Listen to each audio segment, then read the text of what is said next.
I was placed in an empty semi-private room after passing out during the X-ray. It was around 10 o'clock at night. As they helped me into bed, I remembered how freezing the hospital floor was. I had worn flip-flops to the hospital, so my feet were bare, and I couldn't believe how cold the floor in the hospital room was. I was particularly struck by how unclean my feet were. It stuck with me ever since. In my hospital bed, I was alone. With the lights off, it was very dark and everything was silent for the night. I was having difficulty falling asleep. I was tossing and turning in my bed. My hand was bandaged. I had an antibiotic IV flowing, and I felt like I was going to pass out again, like if I had been on an X-ray. So because I didn't like the experience, I decided to try to fight it. I knew I couldn't fall down again, but this spinning, dizzy sensation wasn't pleasant.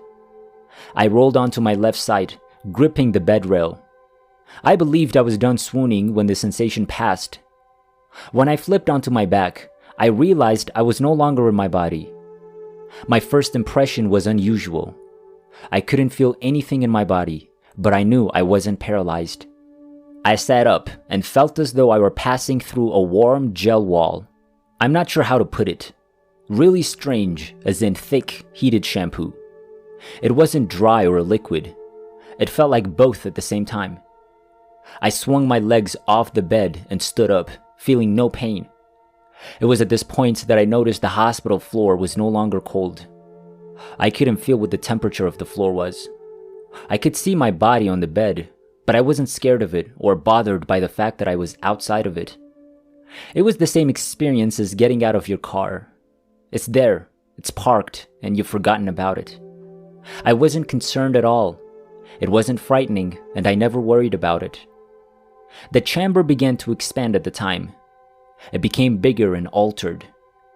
The curtain that had once hung from the ceiling of my hospital room was no longer on a rack to my left and ahead of me. It was as though a time warp had happened. A bright yellow lung machine appeared on the far wall, and the window in the wall had grown in size as well. It seemed like a scene from a 1940s film, yet nothing about it struck me at the moment. Everything was merely accepted as normal. Nothing I witnessed was ever terrifying or disturbing. I was alone in my hospital room when a man appeared in front of me. He was wearing a hospital gown and had his back to me. Fortunately, I couldn't see the back of it. He appeared to be older, in his late 60s, and I didn't recognize him. I never questioned his presence in my room. Then everything turned completely dark. I recall never being afraid at the darkest places I've ever been. I was knocked out cold. I simply assumed that everything had gone dark. I recall holding my hand in front of my face to see if I could see it, but I couldn't.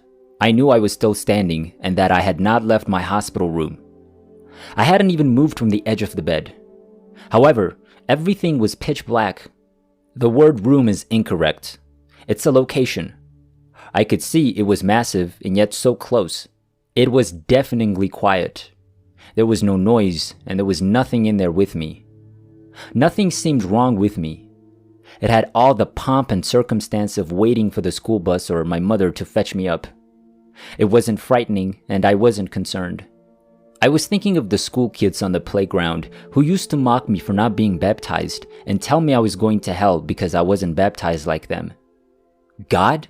I wondered. This is when the door appeared. A slightly ajar door opened in the dark. It was roughly 500 feet away. And the second I thought about going to the door, I was at the door. I felt like I was walking into my own house as I reached for the doorknob. I didn't wonder why the door was there. It was pleasant and friendly, and I felt at home. When I opened the door, the room was completely white. The first thing I noticed was the lack of a seam where the floor met the wall. That struck me as strange. I followed my gaze ostensibly to the corner, but there was no sharp edge or corner. Then I began to glance up the wall, seeking for the seam where the walls met, but there was none. I was quite young and had never seen anything like that before, and as I raised my head to look up the wall, I saw the heavens ceiling. It was a blue sky, as vast and magnificent as the sky above us, but brighter and more vibrant. I've never seen such a sky before or since. It was enormous. This is huge. We don't have the right words to convey it. It was now as huge as the sky above your head. It was enormous. There were lovely fluffy clouds and birds, and when I looked around, I discovered it was surrounded by crown molding. As my gaze followed the scrolling's brilliance, I noticed it was supported by a big beam with a carousel carving on it, as in the pole that runs through the horse you're riding. Again, there was no fear, no doubt about where I was, and I simply embraced all I was seeing and experiencing. I had no idea I had arrived in heaven. The masculine angel appeared at this point. Everything after this is psychic communication. They never spoke in the same way that we do. It was all in my head. I was acutely aware of every word and nuance, gesture, and emotion. He didn't fly in. He didn't walk in. He didn't poof into the room. He didn't have any wings at all. He was dressed as if he were from my neighborhood. He was quite attractive.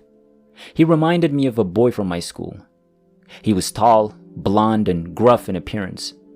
He was dressed in a red flannel shirt with a white undershirt coming out from beneath, 501 Levi pants, and black Converse high-top sneakers. Of course, this struck me as unusual because everyone else was wearing white Reebok high tops at the time, and I thought this fashion decision was out of place.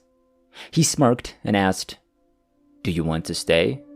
Or would you like to go?" And I felt like I had all the time in the world to make my decision. I immediately thought of my mother. I was thinking about my mother at the time. I saw her in our living room, on the phone, getting word from my father that I was coding, and they were doing everything they could. My father discovered me dead in my bed. I could sense my mother's anxiety and pain at the prospect of losing me. It made me worried that if I stayed in paradise, she would be upset. If I stayed, would I miss my mother too much? And if I stayed in paradise, would I get in trouble with her? As I was mulling on the thought, a female angel appeared. She was blonde, shorter than me, and wearing a yellow dress.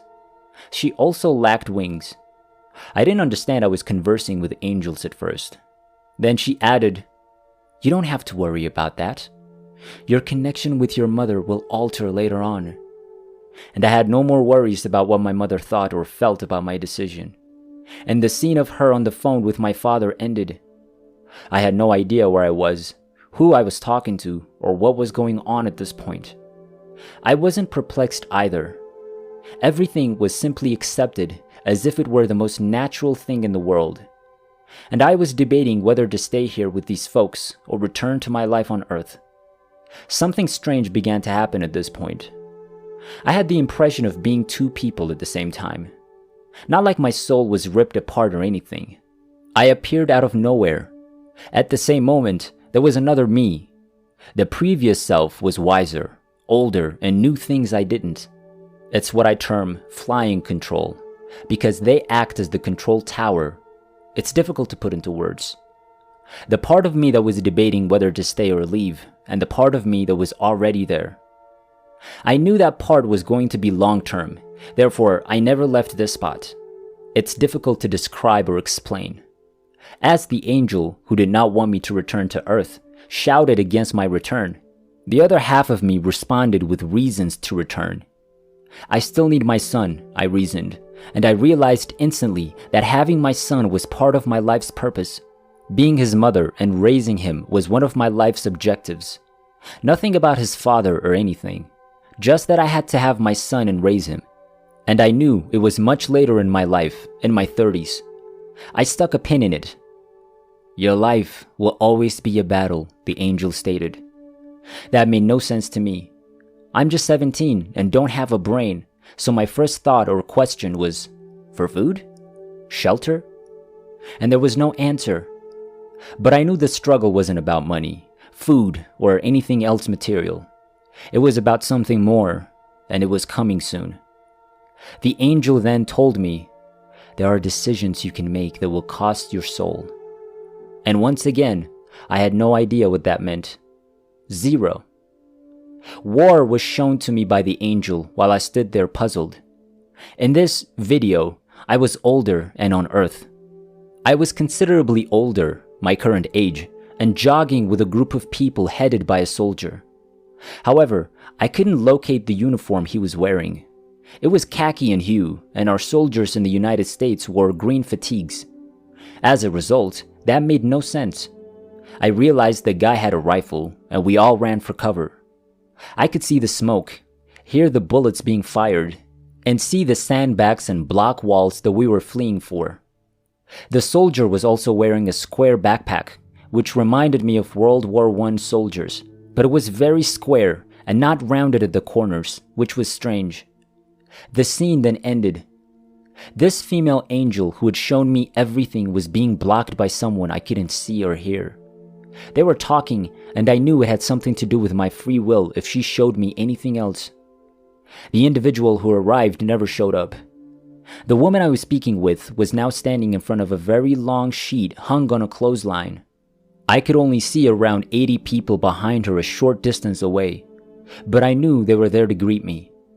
And I had the impression from her that we had known each other for eons, not just years or decades, but eons, before the planet was formed, and she had my best interests at heart. Then the other part of me came up and said, I have a lot of work to do. And my initial thought was, digging ditches? Suddenly, I agreed that I did have a lot of work to accomplish on Earth, even though I had no idea what that work was. And then I felt a falling sensation and was smashed into my hospital bed with enormous force. My father had a firm grip on my foot and a worried expression on his face. A look I would not wish on any parent, a look I'd never seen before or since. Yet my father was a Pearl Harbor survivor during World War II. Welcome back, the nurse said. He'll be fine, she murmured, looking at my father and then at me, and started peeling the stickers off of me. I've been thinking about this event for years. My wrath toward my sister, which had caused us to fight all the time, was gone. We didn't fight again. I never told my father about my near-death experience. I didn't believe he'd believe me. He passed away in 1997. I never told my fiancée, who was killed in cold blood 5 months after we were engaged in 1990. I didn't think he'd believe me because he was religious. That was the challenge the angel was attempting to describe to me. The agony of heartbreak. What choices could I make that would cost me my soul? My son was born in 1998, when I was 34 years old.